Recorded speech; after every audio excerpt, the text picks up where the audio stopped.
क्या बीजेपी जाट, गुजर और मीणाओं के साथ धोखा कर रही है? क्या सचमुच ये तीन कौम अब बीजेपी के निशाने पर हैं? सचिन पायलट गुट के दो जो विधायक हैं, उन्होंने गंभीर आरोप लगाए हैं राजस्थान की भजनलाल सरकार पर। तो क्या सचमुच अब राजस्थान के पर्ची वाले मुख्यमंत्री जी या राजस्थान की पर्ची सरकार गिरने वाली है क्या? पायलट, अशोक गहलोत और वसुंधरा राजे सिंधिया विधानसभा क्यों नहीं पहुंच रहे हैं? क्या अंदर ही अंदर वसुंधरा राजे और अशोक गहलोत कोई खिचड़ी पका रहे हैं? इस पर भी चर्चा करेंगे। लेकिन अब नारे गूंजने लगे हैं कि जेल जाए किरोड़ी लाल और मलाई खाए भजनलाल। और किरोड़ी लाल मीणा खुद कह चुके हैं कि 20 करोड़ रुपए चुनाव के अंदर खर्च करते हैं और यही सोचते हैं कि 100 करोड़ रुपए कैसे कमाए जाएं 5 वर्ष के अंदर। मेरे पीछे सीआईडी पड़ी है, मेरा फोन टेप करवाया जा रहा है और मैं जो भी कहता हूं वो मेरी सरकार होने के बाद कोई सुनता नहीं है। कांग्रेस के प्रदेश अध्यक्ष गोविंद सिंह डोटासरा ने भी कहा कि पहली बार ऐसा हुआ है कि सत्ता पक्ष पर उन्हीं के कैबिनेट मंत्री इस तरह के कोई गंभीर आरोप लगाएं।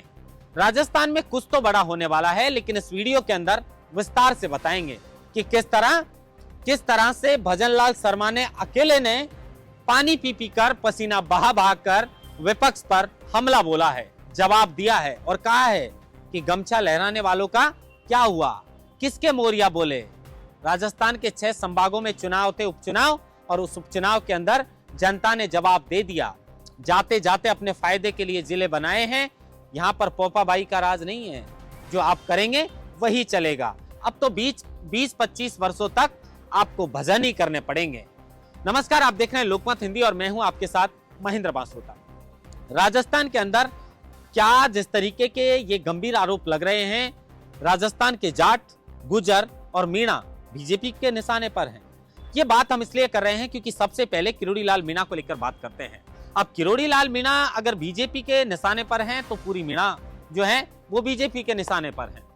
किरोड़ी लाल मीणा ने साफ साफ कहा, और इस तरह के आरोप जो अभी मैं बता रहा था कि इस तरह के नारे गूंजने लगे हैं कि जेल जाए किरोड़ी लाल और मलाई खाए भजनलाल। दौसा की जनता कह चुकी है कि बाबा बीजेपी से ऊब चुके हैं, कोई सुनने वाला नहीं है। जनता की बात बाद में करेंगे, लेकिन किरोड़ी लाल मीणा ने भी खुद कहा है कि सत्ता में मलाई खाने के लिए आजकल लोग आते हैं, जनता से जो वादे करके चुनाव लड़ते हैं उन वादों को भूल जाते हैं और 20 करोड़ रुपए खर्च करते हैं और बस यही काम में लगे रहते हैं कि कैसे 5 वर्ष के अंदर 100 करोड़ रुपए कमाए जाएं। मेरी सरकार में मेरा अपमान हुआ है, 7 करोड़ रुपए की रोज बजरी निकलती है, कोई सुध लेने वाला नहीं है। सीआईडी मेरे पीछे छोड़ रखी है। और प्रदेश अध्यक्ष गोविंद सिंह डोटासरा ने किरोड़ी लाल मीणा ने जो खंजर भौंकने की बात कही थी उसको लेकर कहा था कि जिस भजनलाल शर्मा को भाई माना, उसी भजनलाल शर्मा ने पीठ पर खंजर भौंक दिया है दौसा के चुनाव के अंदर। जब जगमोहन मीणा, जो किरोड़ी लाल मीणा के भाई हैं, वो वहां से खड़े हुए थे तो ऐसे आरोप लग रहे थे कि अपनों ने ही अपनों को वहां पर धोखा दिया है। अगर गैर होते तो लड़ भी लेते, लेकिन अपनों से कैसे लड़ा जाए। अब वो अपने कौन थे? निशाना शंकरलाल शर्मा के ऊपर भी था और निशाना भजनलाल शर्मा के ऊपर भी है। किरोड़ी लाल मीणा काफी दिनों से अपनी सरकार से नाखुश हैं, ये बात किसी से छुपी हुई नहीं है। और अब जब विधानसभा से वो छुट्टी लेने वाले थे तो उस वक्त उन्होंने कहा था कि मेरी तबीयत नाजुक है। पत्रकारों ने पूछा कि ठीक तो है, तो उन्होंने कहा कि आजकल तो नए नए लोगों को जो है वो कभी भी अटैक आ जाता है, कोई भी बीमारी हो जाती है। मेरा तो शरीर बुढ़ापे का है, मैं कब बीमार हो जाऊं, कब क्या हो जाए पता नहीं, इसलिए मैं छुट्टी पर हूं। लेकिन उस वक्त किसी को समझ में नहीं आ रहा था कि किरोड़ी लाल मीणा के मन में क्या चल रहा है। हालांकि शक तो था कि कुछ बड़ा होने वाला है। और फिर किरोड़ी लाल मीणा एक मंच से जनता को संबोधित कर रहे थे और वहीं से कहते हुए नजर आ रहे थे कि मेरी सरकार में मेरी कोई सुनता नहीं है, मेरा फोन टेप करवाया जा रहा है और सीआईडी मेरे पीछे पड़ी है। इंटेलिजेंस ने एक रिपोर्ट सौंपी थी, हमको याद होगा कि जब राइजिंग राजस्थान और ईआरसीपी का शिलान्यास करने के लिए प्रधानमंत्री नरेंद्र मोदी जयपुर में आने वाले थे, उस समय यह आरोप लगे थे कि किरोड़ी लाल मीणा राइजिंग राजस्थान में प्रधानमंत्री के आगमन पर बाधा उत्पन्न कर सकते हैं।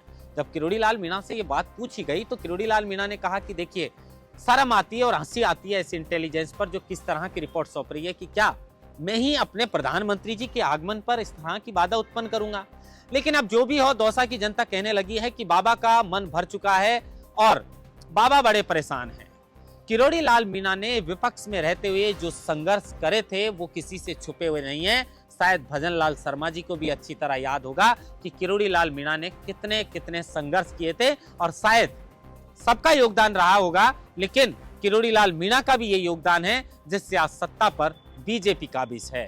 और उसी बीजेपी के अंदर किरोड़ी लाल मीणा बजरी का सवाल उठाते हैं। किरोड़ी लाल मीणा समझौता वाले मामले पर तालमेल बिठाने की कोशिश करते हैं, नहीं बैठ पाती है। और महेशनगर थाने में जब एसएचओ कविता शर्मा रात को किसी के घर में पहुंच जाती है, उस वक्त भी बाबा वहां पर जाते हैं, लेकिन उल्टा उन पर ही एफआईआर दर्ज कर दी जाती है। सब इंस्पेक्टर की भर्ती को लेकर शुरू से किरोड़ी लाल मीणा मुखर आ रहे थे, लेकिन बार बार कहते कहते कहते किरोड़ी लाल मीणा थक चुके, आज तक वो भर्ती रद्द नहीं हुई। मैं बार बार कहता हूं कि जो बच्चे इसमें सेलेक्ट हुए और जो बच्चे इसको रद्द करवाना चाहते हैं, जो इस भ्रष्टाचार की भेंट चढ़े हैं और वो चाहते हैं कि भर्ती रद्द होके अगर दोबारा पाक और साफ तरीके से भर्ती संपन्न करवाई जाती है तो क्या पता हमारी किस्मत खुल जाए। लेकिन अब किरोड़ी लाल मीणा ने कहना छोड़ दिया है। मुंह पर उंगली भी पहले लगाई थी उन्होंने अमित शाह से जब वो मुलाकात करके वापस आए थे, लेकिन अब किरोड़ी लाल मीणा का दर्द छलकने लगा है और ये पूरे मीणाओं का दर्द है। अगर इस तरीके से ये दर्द छलकता रहा तो ये बीजेपी को महंगा पड़ सकता है। क्या राजस्थान बीजेपी की अब कुछ तस्वीरें बदल सकती हैं? इसका भी इंतजार रहेगा। हम उम्मीद यही करते हैं कि सही तरीके से सरकार चले और राजस्थान के प्रदेश पर विकास के मुद्दों पर और युवाओं के रोजगार पर ध्यान देना चाहिए, लेकिन चल कुछ और ही रहा है। अब किरोड़ी लाल मीणा से हटकर दौसा के विधायक डीसी बैरवा, जो सचिन पायलट गुट के माने जाते हैं, गुट तो खैर नहीं लेकिन वो दौसा से जीते हैं और वो सचिन पायलट को अपना सबसे बड़ा नेता मानते हैं। सचिन पायलट के साथ ही वो विधानसभा में पहुंचे और अब क्षेत्र के कई मुद्दों को उन्होंने बेबाकी के साथ विधानसभा के बजट सत्र के अंदर उठाया, लेकिन उन्होंने आरोप लगाए हैं बीजेपी के सरकार पर, यानी बीजेपी के विधायकों पर। उन्होंने कहा है कि जातिगत द्वेषता इतनी हो चुकी है कि भागचंद टाकड़ा जो बांदीकुई के विधायक हैं, एक ट्रांसफर की सूची उनके हाथ में वो दिखा रहे हैं। डीसी बैरवा, जो दीनदयाल बैरवा उनका पूरा नाम है, तो दीनदयाल बैरवा सूची दिखाते हुए कह रहे हैं कि इसमें 8 नाम हैं और 8 के 8 नाम गुर्जरों के हैं जिन्हें टारगेट किया जा रहा है और टारगेट करके उनका ट्रांसफर किया जा रहा है। और वो भागचंद टाकड़ा जी से ये भी कहते नजर आ रहे हैं कि इन्हीं की बदौलत आप बांदीकुई से चुनकर आए हैं, ये आपको भुगतना पड़ेगा। और सचमुच अगर जातिगत द्वेषता के कारण ये ट्रांसफर करवाए जा रहे हैं, देखिए जाति के आधार पर भेदभाव ये नई बात नहीं है, लेकिन अगर सचमुच जिस तरीके के आरोप इस विधानसभा के बजट सत्र के अंदर लग रहे हैं और अगर ऐसा सच है तो इससे बीजेपी को इसका खामियाजा भुगतना पड़ सकता है। क्योंकि भागचंद टाकड़ा पर आरोप लगाते हुए 8 गुर्जरों की लिस्ट जो है वो डीसी बैरवा दिखा रहे हैं और डीसी बैरवा दिखाते हुए ये कह रहे हैं कि 8 के 8 गुर्जर ही क्यों हैं, इनको टारगेट क्यों किया गया है। अब इसका जवाब देना होगा सत्ता पक्ष वालों को कि बांदीकुई के अंदर भागचंद टाकड़ा जी ने 8 गुर्जरों का ट्रांसफर आखिर क्यों करवाया है। इसके बाद मुकेश भाकर ने साफ तौर पर कहा है कि शेखावाटी में और मारवाड़ में जाटों को टारगेट किया जा रहा है, जाटों को निशाना बनाया जा रहा है। और पहले तो ऐसे होता था कि बड़े बड़े अधिकारियों के तबादले जातिगत द्वेषता के कारण किए जाते थे, लेकिन अब तो छोटे छोटे चतुर्थ श्रेणी कर्मचारी जो हैं उनके भी तबादले जातिगत द्वेषता के कारण करे जा रहे हैं। क्या सचमुच राजस्थान में ऐसा हो रहा है क्या, पता नहीं, लेकिन अगर ऐसा हो रहा है तो सचमुच इस विषय पर जो है वो सोचने की जरूरत है। गंभीरता से इस विषय को लेना चाहिए कि अगर जातिगत द्वेषता की भेंट चढ़ रहा है राजस्थान तो ये अच्छी बात नहीं है और इसका खामियाजा मैं फिर कह रहा हूं कि बीजेपी को भुगतना पड़ सकता है, क्योंकि विधायक बार बार जातिगत द्वेषता की बात विधानसभा के बजट सत्र के अंदर कर रहे हैं।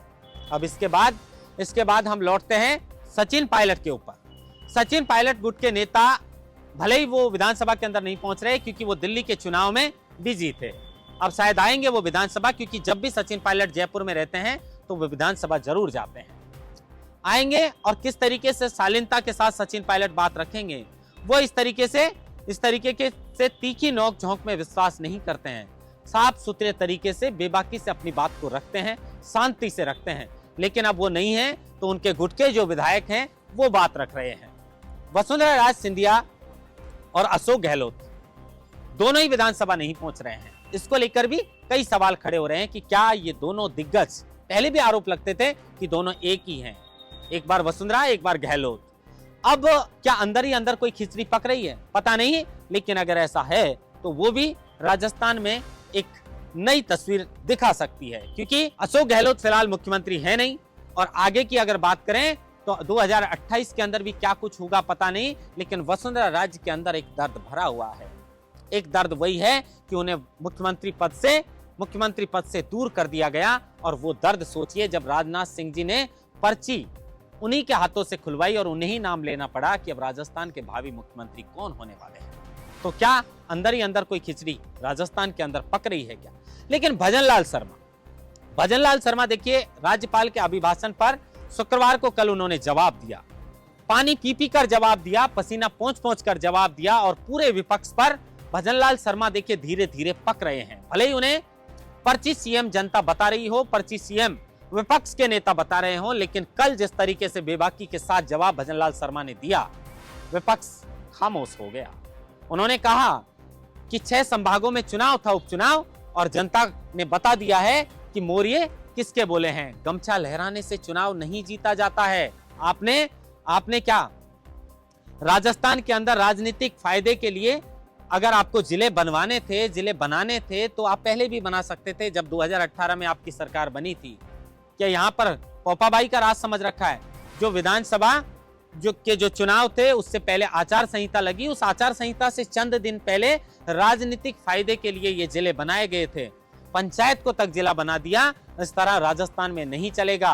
किसान का बेटा हूं, किसानों के हित के लिए सोचता रहूंगा और गरीबों के हित के लिए सोचता रहूंगा। पंक्ति की जो अंतिम पंक्ति के अंतिम छोर पर जो व्यक्ति बैठा होगा, उस गरीब आदमी के लिए भी मैं सोचूंगा। लेकिन गोविंद सिंह डोटासरा दावा कर रहे हैं कि ये पर्ची वाली सरकार अब पूरे 5 वर्ष तक नहीं चल सकती है। मैं दावे के साथ कह सकता हूं। देखिए, गोविंद सिंह डोटासरा जब किरोड़ी लाल मीणा वाला मुद्दा था, तभी विपक्ष जो है वो विधानसभा के बाहर हंगामा करता हुआ नजर आ रहा था और जमकर गोविंद सिंह डोटासरा हमला बोलते हैं, बेबाकी से बोलते हैं, वकील हैं, अच्छा बोलते हैं। लेकिन गोविंद सिंह डोटासरा जी ये भी भूल जाते हैं कि जब सरकार उनकी थी, पेपर लीक हुए, नाथी के बाड़े वाली जो बात राजस्थान में एक तूल पकड़ी थी उस वक्त कि रीट का पेपर कहां मिलेगा नाथी तेरे बाड़े में, गोविंद सिंह डोटासरा जी जब शिक्षा मंत्री रहे थे, कई गंभीर आरोप उनके ऊपर लगे थे। शायद उनको भूल चुके हैं गोविंद सिंह डोटासरा जी। और जो पेपर लीक की बात आप कर रहे हैं गोविंद सिंह डोटासरा जी, ये पेपर लीक आपकी कांग्रेस सरकार के अंदर हुआ था। या आरपीएससी के जो चेयरमैन पकड़े जा रहे हैं, वो भी आपकी सरकार में बनाए गए थे। क्यों? इतना बड़ा मामला आखिर कैसे हो गया?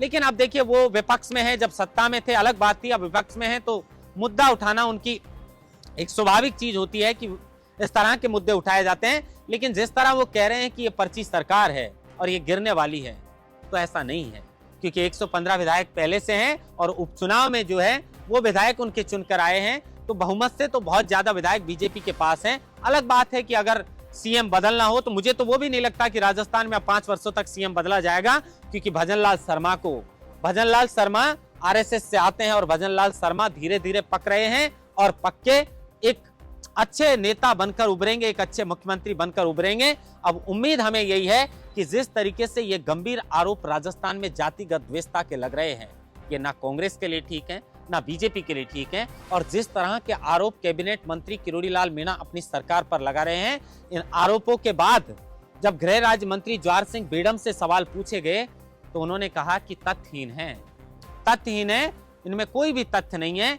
ये सिरे से सब चीजों को उन्होंने खारिज किया कि इस तरीके के जो आरोप लग रहे हैं, हमारे यहाँ कोई फोन टैप किया नहीं जाता है। गृह राज्य मंत्री जवाहर सिंह बेडम ने खुद कहा। और आज ऐसा जमाना है कि सब व्हाट्सएप कॉल करते हैं, सादा कॉल से कोई बात नहीं करता है। और अगर अपनी सरकार के पीछे वो सीआईडी छोड़ भी रहे हैं, तो किरोड़ी लाल मीणा आने वाले समय में फोन टेप और सीआईडी के जो है वो सबूत पेश कर देंगे, क्योंकि बाबा और चीजों में पीछे होंगे, लेकिन कहां क्या हुआ है उसके सबूत निकालने में वो पीछे नहीं है। लेकिन उनका दर्द छलक रहा है, और अगर ये दर्द छलकता है तो ये बीजेपी के लिए ठीक बात नहीं है। और अगर जातिगत द्वेषता की भेंट राजस्थान चढ़ रहा है, जिसमें निशाने पर गुर्जर, मीणा और जाट हैं, तो इसका भी खामियाजा बीजेपी को भुगतना पड़ सकता है, क्योंकि गंभीर आरोप कांग्रेस के विधायकों ने लगाए हैं और गंभीर आरोप जो है वो किरोड़ी लाल मीणा ने अपनी सरकार पर लगाए। फिर एक खबर लेकर आपके लिए हाजिर रहेंगे, तब तक देखते रहिए लोकमत हिंदी। मैं जयपुर से महेंद्र बासुटा।